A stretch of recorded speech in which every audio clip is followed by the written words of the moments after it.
In a world gone mad with unsocial media, low reading rates, and where computing machines are mistaken for authors, GarbAugust celebrates the definitely man-made and trashy.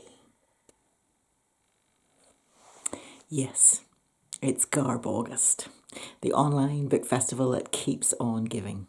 It celebrates the definitely man-made and trashy. We can thrill to genre fiction, and since it's lots of well-known formulas, how about writing your own? Here are my 10 books I've written for GarbAugust, or at least I've got the titles, which is half the work, isn't it? First of all, Pip Emma. This is by Austen Dickens. Handsome, rich, clever, but enough about me. Let's get into the fiction.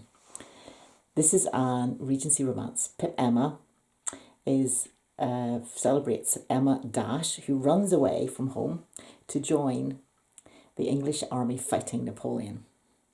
Dressed as a man, she single-handedly turns the fortunes of the Battle of Waterloo by teaching new, faster marches to the English forces. Loosely based on ABBA songs she has heard while time travelling. If you enjoy this, you're going to want to read the other novels in the series. What Emma Did Next at Trafalgar. We've got Emma Dives at Dawn. And of course, Middlemarch and Other Battle Tunes. Finally, War, Peace and Emma, in which Emma builds a time machine to transport Chef Ramsay back to Trafalgar to improve the scurvy navy. But that's not all. Let's move on to the next book. Another Regency romance, A Quick Buck. This is by Pearl Lamour, the great knitting designer and agony aunt. Noble Dukem, having lost all his fortune in a betting scam, heads west to America to panhandle for gold. There he survives 5 duels, goes native, invents cigars and is driven mad by Lady Jar Jar, a singer in the local meat-eating saloon. But that's not all. We also have something for the children.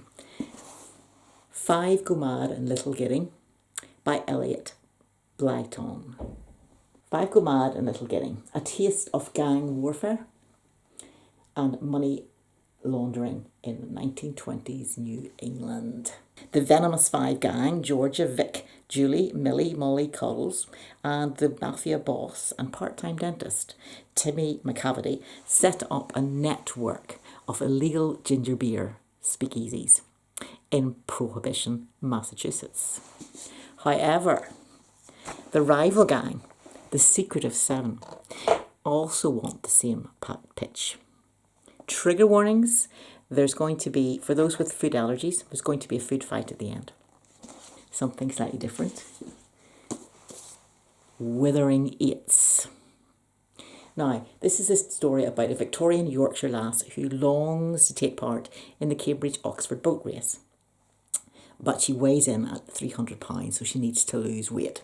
She sets off on a rigorous exercise regime, running across the moors in all weathers. But can she pass the vigorous Latin entrance exams for the college set by smouldering Ashcliffe, a former fireman? No. However, she may invent leisure wear and become a multimillionaires with her chain of weight loss gyms.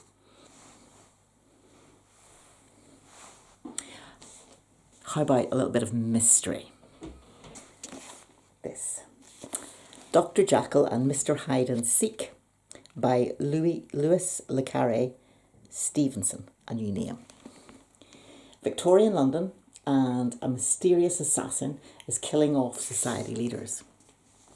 This is a case for Sher Lucky Watson, a detective disguised as a basket case bloodhound. But can she sniff out Dr. Jackal, and will the London fog be helped by the Clean Air Act? Find out. And finally, the big chunkster. Mopey Dick in the Rye by Melvyn Salinger.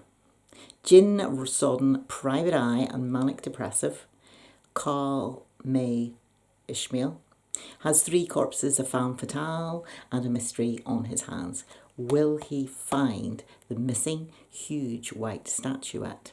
And will his partner, the Invisible Man, ever show up to help? These are 10 books I propose for GarbAugust as self-written books. What would your books, if you wrote them for GarbAugust, be like? Let me know.